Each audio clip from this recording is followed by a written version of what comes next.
ಧಾರಾಕಾರವಾಗಿ ಮಳೆ ಆಗ್ತಾ ಇದೆ.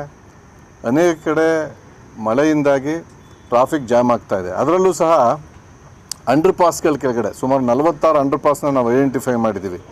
ಈ 46 ಅಂಡರ್ ಪಾಸ್ಗಳಲ್ಲೂ ಕೂಡ ಜನ, ಅದರಲ್ಲೂ ಪರ್ಟಿಕ್ಯುಲರ್ ಟೂ ವೀಲರ್ಸು ಹೋಗಿ ನಿಂತು ಬಿಡ್ತಾರಲ್ಲಿ. ಇದು ಹೆಚ್ಚಿಗೆ ಒಂದು ಟ್ರಾಫಿಕ್ ಕಂಜೆಷನ್ಗೆ, ವಾಹನ ದಟ್ಟಣೆಗೆ ಕಾರಣ ಆಗ್ತಾ ಇದೆ.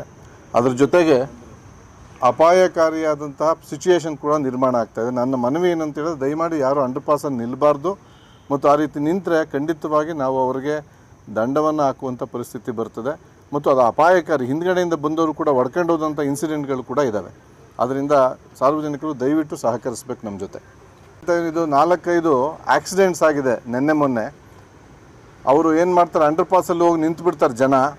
ಅಂಡರ್ ಪಾಸಲ್ಲಿ ನಿಂತಾಗ ಹಿಂದ್ಗಡೆಯಿಂದ ಬರ್ತಕ್ಕಂಥ ವಾಹನಗಳಿಗೆ ಆ ಕತ್ಲಲ್ಲಿ ಕಾಣಿಸಲ್ಲ. ಅಂಥ ಸಂದರ್ಭದಲ್ಲಿ ನಿಂತಿರ್ತಕ್ಕಂಥ ವಾಹನಗಳಿಗೆ ಮತ್ತು ನಿಂತಿರ್ತಕ್ಕಂತಹ ವಾಹನ ಸವಾರರಿಗೆ ಹಿಂದ್ಗಡೆಯಿಂದ ಬಂದಂಥ ಹೆವಿ ವೆಹಿಕಲ್ಸ್ ಹೊಡೆದು ಅವರಿಗೆ ಗಾಯ ಆಗಿರ್ತಕ್ಕಂಥ, ಸಾವು ಸಂಭವಿಸಿರ್ತಕ್ಕಂಥ ಘಟನೆಗಳು ನಡೀತಾ ಇದ್ದಾವೆ.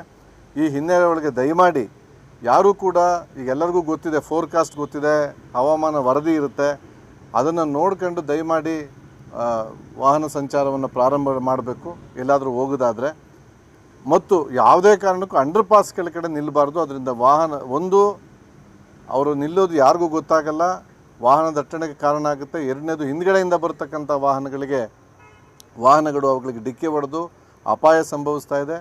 ಮೂರನೇದು ಅಂತ ಹೇಳಿದ್ರೆ, ಅಲ್ಲಿ ಕೂಡ ವಾಟರ್ ಲಾಗಿಂಗ್ ಆಗಿ ಅಲ್ಲಿ ನಿಂತಿರೋರಿಗೂ ಕೂಡ ಅದು ಅಪಾಯವನ್ನು, ಆ ವಾಟರ್ ಲಾಗಿಂಗ್ ಪ್ರವಾಹದ ರೀತಿ ಅದು ರೂಪುಗೊಂಡು ಅವರಿಗೆ ಅಪಾಯ ಆಗೋ ಕೂಡ ಸಾಧ್ಯತೆ ಇದೆ. ಈ ಹಿನ್ನೆಲೆ ಒಳಗಡೆ ನಾವು ಭಾಳ ಕಟ್ಟುನಿಟ್ಟಾದ ಕ್ರಮವನ್ನು ಕೈಗೊಳ್ತಾ ಇದ್ದೀವಿ. ದಯವಿಟ್ಟು ಸಾರ್ವಜನಿಕರು ನಮ್ಮ ಜೊತೆ, ವಾಹನ ಸವಾರರು ನಮ್ಮ ಜೊತೆ ಸಹಕರಿಸಬೇಕು.